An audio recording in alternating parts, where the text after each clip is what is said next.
Hey everybody, welcome back to the channel. Today I'm going to be starting a new video series of 5-minute quick help videos, and you can go through this playlist and you can find the answers to a lot of real basic questions and just really solid, this is the one thing I needed and thank you very much. So here we go with some basic single topic videos here in Dorico. So since I only have 5 minutes for this video, I just want to share with you one thing that always irks people when they first get started with Dorico, which is transposing the key of a piece of music in Dorico. There's basically a couple of different methodologies we need to think about when we're doing this.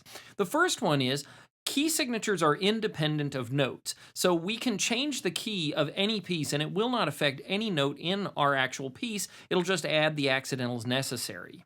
Okay, so I have pulled up this lead sheet here of Ain't Misbehavin', and you can see if I was to go ahead and go to the very first measure and add a new key signature, let's say the key of D major, you'll see all the notes, all the chord symbols, everything stayed the same, but it just added a new key signature.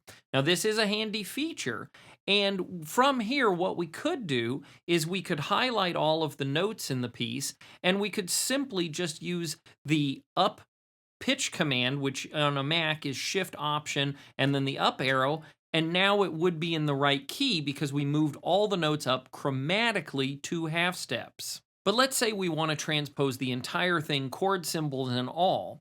So in this case, what we want to do is we want to highlight everything and we want to go under the right menu and we want to come down here to Transpose. In the Transpose menu, you can see here it asks us for what kind of interval we want to transpose by, and it does use the system of major and minor intervals. So in the case of going from C major to D major, we need to go up a major second. So the first thing we're going to do is we're going to choose the interval of a second, and then we'll take it as major. Now you can see on the bottom here, it does give us the indication that it is 2 half steps, which is what we want. But you can also transpose by number of divisions, which is where you would choose the type like a fifth, and then you would tell it which is diminished or augmented. You can't just do it specifically by half steps. You will have to start with scale degree first. You can also choose the direction, up and down. You can also choose by octave. Then down here, we just need to make sure we want to transpose the key signature as well as the notes. I typically like to uncheck the relative spellings because I want it to transpose everything. I don't want it to sort of like leave behind a weird sharp or something. I also like to turn on this option here on the bottom to respell to avoid double sharps and double flats.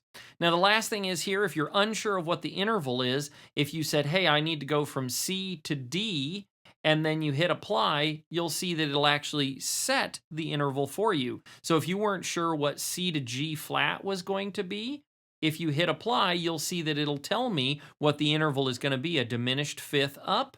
We hit OK, and voila, it transposes all of our music.